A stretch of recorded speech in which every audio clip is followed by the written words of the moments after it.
graders. Welcome to the first week of review. All right, so we've been talking about factors and multiples.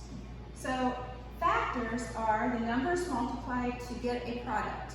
For instance, 3 times 9 is 27. 3 and 9 are factors that multiply together to get a product of 27. All right? Pretty self-explanatory. You've been learning that for a while now. Next, multiples. Well, what's a multiple? Multiples are the product of two numbers.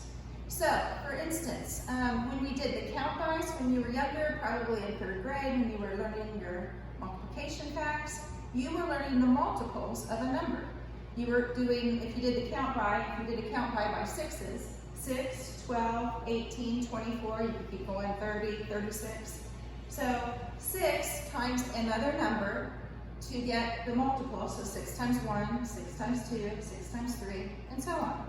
So that's the difference between factors and multiples, all right? So we're going to use this information that we know, and we're going to apply that to a real-life story problem. All right, are you ready? Here we go. As a part of a carnival, the school will hold a factor game marathon. It takes Dominic and Jared an average of 12 minutes to finish one game. About how many games will they finish if they play non-stop from 9 a.m. to 2:30 p.m.? All right, so first of all, we've got to start breaking this down. What information do we know? So we're going to break it down sentence by sentence. What information are they giving me? What do I need to find out? All right, so some of the information that they're giving me, the first piece is that every game lasts an average of 12 minutes. So I can put down here one game, and you can write this down with me. It's good practice. One game lasts approximately 12 minutes, and you can do that little approximate sign if you want to. But we're going to go ahead and use the 12 minutes as our basis for one game. All right, so what else do we know? Well, we know that they play non-stop from 9 until 2:30. All right? So these are pieces of information that we know, but let's move back up here and let's see, well, wait a minute, this is 5.5 hours, but if we take this piece off, we've got 5.5 hours. I'm going to find to the hour to begin with. It's going to make it easier. So from 9 to 2, that's 5 hours. All right? So what do I know about that? Let's see here. Let me go back up here.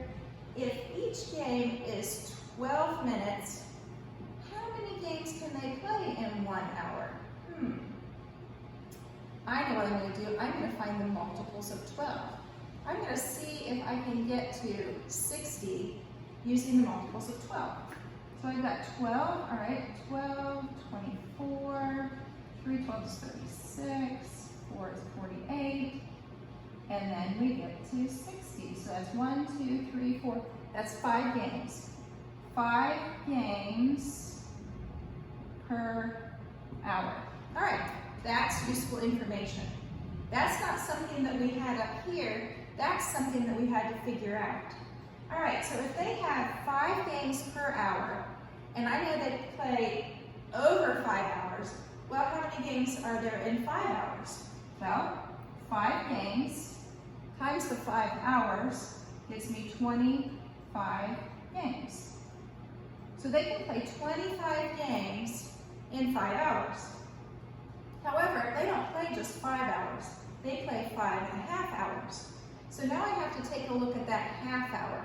So that's 30. That's 30 minutes. Well, if I'm looking at my multiples, if I go to 36, that's 6 minutes over. If they had to stop because they had to get ready, get their book bags packed up to go home, then they are going to be stopped at the 24 mark, which is only an additional 2 games. So we can add those 2 additional games to get a total of 27 games. So they can play 27 games in 5.5 hours, which is the amount of time that they were given in order to play. So What did we have to find? We had to find out how many games in 5.5 hours. So we used multiples in order to find that. So what I want you to do right now is I want you to go ahead and write this down as practice. And I'm going to give you another story problem. You are going to apply what you know about factors and multiples. You're going to have to take a look at it and decide, do I need factors? Do I need multiples? All right? So I'm going to go screenshot that while you finish writing this up. And we'll talk a little bit about it, but I want you to try it on your own.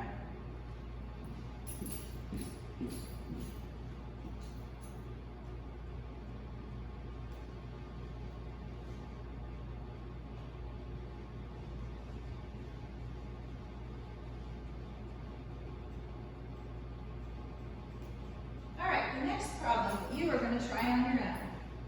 Jamal has 6 cans of Pepsi and 15 cans of Dr. Pepper. He wants to create some identical refreshment tables that will operate during the Ohio State football game. He also doesn't want to have any sodas left over. What is the greatest number of refreshment tables that Jamal can stock? All right? So, again, I want you to break this down sentence by sentence, just like I did.